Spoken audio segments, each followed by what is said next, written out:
$10 depreciation will affect the the three financial statements. This was a question that I got in one of my interviews, and at the time I actually didn't know it, so I brushed up and learned a bit, so now I'm going to be explaining it.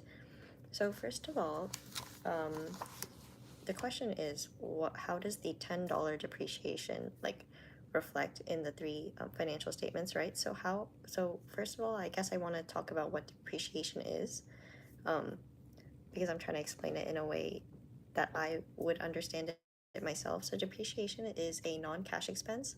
So basically, it's like, let's say you buy a machine for $100, right? And this machine has a lifetime of 10 years. So then 100 divided by 10, right, is $10. So each year, the depreciation would be $10. So it would depreciate every, because at the end of the 10 years, you'll be down to zero, right? So your depreciation is $10 every year. And that is also your value, your PPE value would go down as well every year. So to answer the question of how of how the an increase depreciation of $10 would show in the three financial statements, we'll start with, you can assume different tax rates. Okay, I'll start with the income statement. So since it's a depreciation, your expense would go up by $10, and then since your expense goes up by $10, your pre-tax earnings would go down by $10. And then, so we can assume different tax rates. I've seen it been used by 20% or 40%.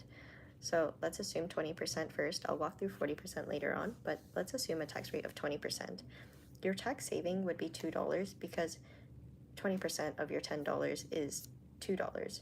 So then 10 minus 2 is 8. So then at the end, your net income would be down by $8. So then how does that link to your cash flow, right? So your net income is your first line, your top line of your cash flow statement. So basically, in your cash flow statement, your net income would be reduced by $8. But then since the cash flow statement, you have to add back depreciation and amortization, you would add back the $10 actually. So then cash would actually increase by $2 since your net income went down by 8, but then depreciation adds back 10. So your cash goes up by $2. And then you take that to your balance sheet where your cash is up by $2, but then PPE would actually go down by $10, right? Since it's a machinery. So then your total assets would be down by $8. And since net income, what topic am I talking about? Sorry, I'm talking about how a $10 depreciation would reflect in the three financial statements. Anyway, so your assets would go down by $8, and since net income flows through retained earnings, it's also reflected in your equity, so your equity would also go down by $8. Yes, so that is how a $10 depreciation would affect the three financial statements. So let's walk through an example of assuming a different tax rate. So assuming a 40% tax rate, let's see. So, but still assuming the same depreciation of $10, your income statement, I'm just trying to drill it in, yes.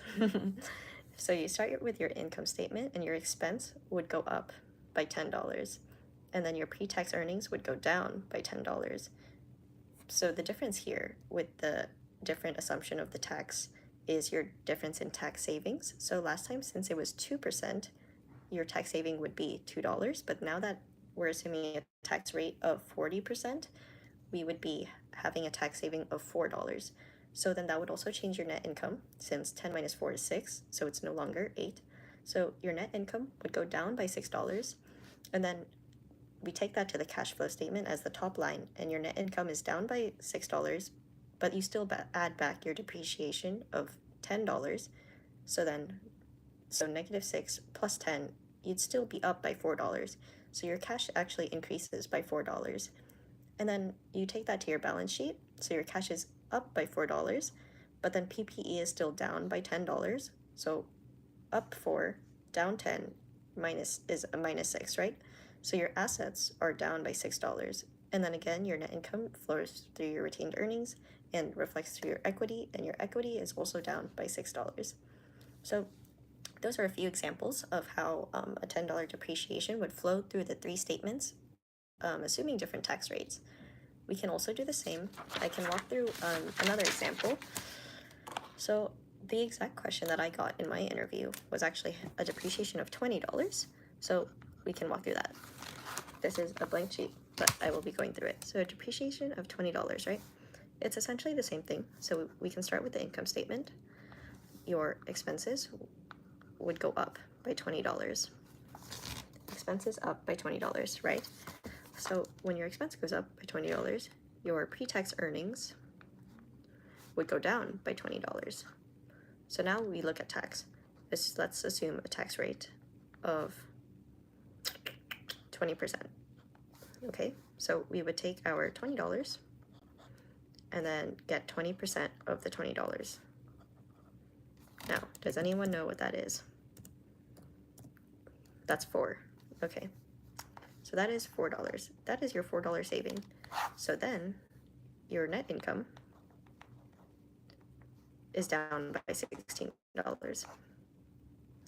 Okay, so now we can take that to your cash flow statement, and that will be your first line. So your net income is down by $16, but we must add back depreciation of $20. See, down 16, up 20, which means that our cash actually increases by $4. You're still with me? Yes. So with our cash up by $4, we can take that to the balance sheet.